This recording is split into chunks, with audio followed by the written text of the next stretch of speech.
Konsulate is incredibly proud to be part of this program, as we all believe that the oral history is very important for the humankind. I had the honor to interview many of you, 30 interviews of people who escaped from Czechoslovakia, and some of them are here. It was one of the highlights of my professional life. Thank you. I prepared for this. I knew it's only 10 minutes, so I wrote everything down because I like to talk.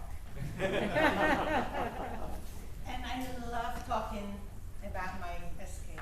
As a matter of fact, I'm going to do a little show and tell.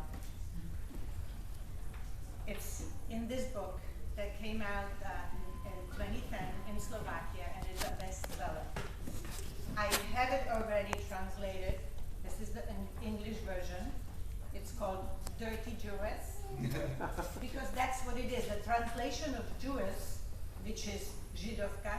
Židovka is really in English nice. It's not a derogatory word. So real translation is Dirty Jewess. Yes, Dirty Jewess or Smradlava Židovka.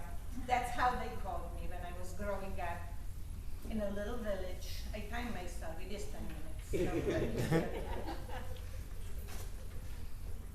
as I was growing up in a little village called Porubka, which is near Michalovce, not far from the Ukrainian border. I am a third daughter of Holocaust survivors. My mother survived Auschwitz at the age of 17, and my father, he survived imprisonment in forced labor camps in Hungary. We were the only Jewish family that stayed behind after the war. My father didn't want to part with his vineyard up until they took it away from him. I was bullied as a child, and I did not understand why. How I am different from other children, and why they wouldn't play with me. When I was about 5 years old, Americans came to Porubka for a visit. They were so nice to me. They even gave me my first chewing gum. I asked them, where is this America? They said, it's far away, it's on the other side.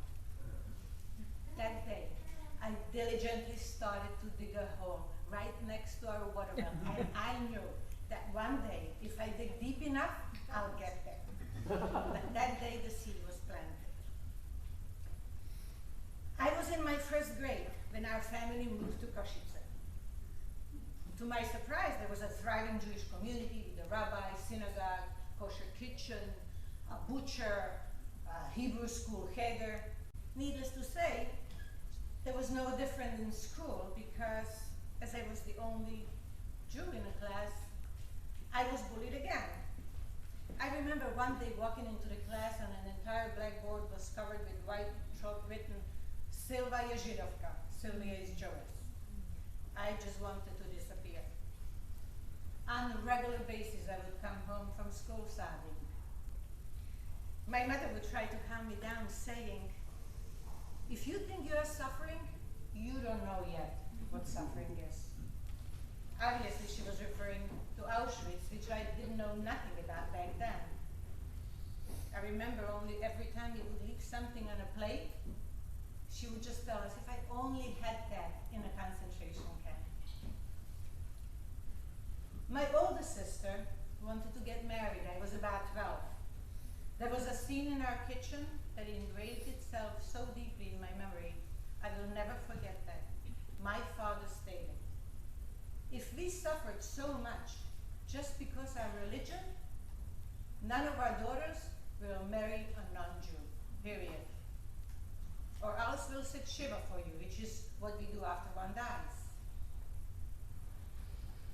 Both of my sisters were married in their 20s, and I was obviously becoming a spinster. I raised my antenna and began watering the seed I planted back then in Porubka. It was impossible to get any information those days from anyone. Even the walls had ears. Everyone was afraid. After 1968-69, religious practices were prohibited, and our Jewish community dwindled. There was no more Hebrew class. Whoever was able to run abroad, they as fast as they could anywhere, a generation of paper children was born. Communism in its full bloom.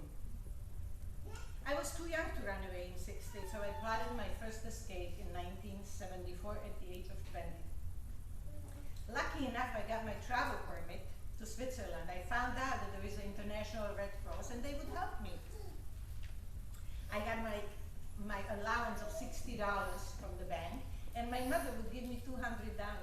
Believe me, it was a lot of money for me those days. I was very excited, and I became a little careless with whom I shared my good news. So at the Czech-German border crossing in Hep, all went seeming well, but the train, however, did not move. Then the door opened, and the two men in the long trench coat came in, looking for Comrade Moshkovichova. Somebody had rallied me out, and that heavy, invisible iron curtain hit me directly in my face. Exhausted, hungry, thirsty, not sleeping for several nights, they made me sit there until morning. All they managed to tell me was, Comrade Moshkovichova, your trip is not in accordance with the government of socialist country, confiscated my passport, and sent me back home to my parents. I went right back to the drawing board. I became even more determined to escape that prison with invisible bars. I needed money, and a lot of it. I knew how to sew, and got famous for designing the best pair of pants in town, which provided me with additional income. I began smuggling stuff to Poland, Hungary, and Ukraine. My homemade pair of jeans with English labels I cut out from my bra or my father's American shirt were selling like hotcakes. I made so much money, I was able to buy my own apartment. I was able to skip the 5-year-long waiting list. On one of my business trips to Ukraine, someone stole my shirting coat, a new one I got from my mother for my birthday. And you know, I had to report it at the custom police at the border. There, I met this Russian Jewish family that was about to emigrate to America. They shared with me the most valuable information ever. They told me about Hayas, the Hebrew agency in Rome that helps all Jewish refugees to find their new home. Wow, I knew all roads led to Rome. I signed up with the travel agency Tatra Tour for 2 weeks vacation in Rimini, leaving June 1st, 1971 from Bratislava. Didn't tell anybody. Paid a non-refundable fee in full and immediately applied for my visa. It was denied, claiming my application was sent past due. Obviously, they had different calendars for different people, since the date on my application clearly stated that it was sent way ahead of time, and I wasn't buying it. Instead, I bought the most expensive bottle of cognac and headed directly to the chief's office. I made sure his secretary noticed the bottle protruding from my bag, and I lied to have an appointment with him. I had nothing to lose as far as I was concerned. I was as good as dead. I was ready to climb through the window if she wouldn't let me in. He pulled out a filer, and he told me about my first attempt at escape. 5 years ago, about our family in Chicago and in Israel. I then mustered up the courage, and I went on saying the only reason you don't let me go is because I'm Jewish. Isn't that enough how my mother suffered in the hands of Nazis? Why do I have to suffer here? Why? It's long after the war. I told him about my apartment, my job, my boss, and I even made up a boyfriend out of my girlfriend's brother, a future husband. I reassured him I had no intention to stay in Italy. And they issued me visa right there on the spot. A few days later, I was sitting on a bus en route Rimini via Austria, scared stiff. Luckily, everything went well. And for the first time in my life, at the age of 25, I saw a billboard with no communist propaganda on it. Wow. Everything seemed so different, and I began to smell the freedom. I will never forget that Sunday. As the youngest in the group, they assigned me to share a room with two middle-aged women, and I could swear if not both of them, one at least was working for the secret police. From the post office in Rimini, I called Giancarlo, a friend in Rome, whom I met a year before in Budapest, and we stayed in touch. By then in fluent Italian, I suggested he should come to visit me. That day, my knees were shaking. I just packed a few bare necessities, my passport, into a small bag as not to attract any attention. This is the bag. And the passport is inside. I had to bring it. It's 37-year-old. I don't own nothing that's more than 2 years. Then I took a piece of paper and I wrote in big letters, "Do not wait for me and do not look for me," and placed it on my bed between the sheet and the pillow. I left everything behind. Just like the same way I left the most precious family of mine, which I knew I might never see them again.